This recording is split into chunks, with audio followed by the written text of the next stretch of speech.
Now this is the time for the Navnirmana Diksha. Exactly 3 years back, our state is divided into 2 parts. So on this eve, AP state government has declared 2nd June as the Navnirmana Diksha day. So on this eve, we have to take the oath of this. Just I will read the pledge. Please repeat.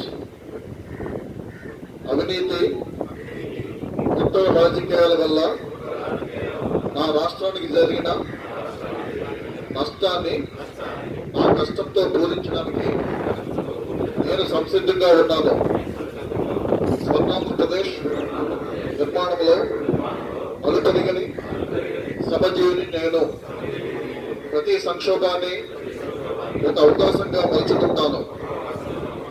దేశభక్తితో, సామాజిక బాధ్యతతో, క్రమశిక్షణతో నా రాష్ట్ర ప్రగతి కోసం, శ్రేయస్సు కోసం అందరితో భుజం భుజం కలిపి పనిచేస్తాను.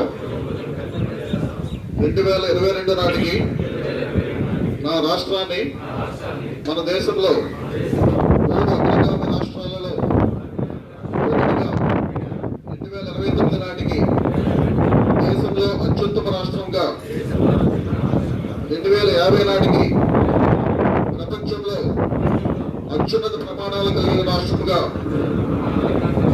తీర్చిదిద్దడమే నా పవిత్ర లక్ష్యంగా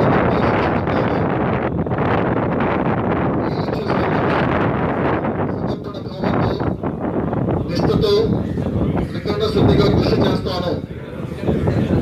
ఆంధ్రప్రదేశ్ నవనిర్మాణ దీక్షను ఈ క్షణంలో నేను చేపడుతున్నాను. జై జన్మభూమి, జై హింద్. Thank you all.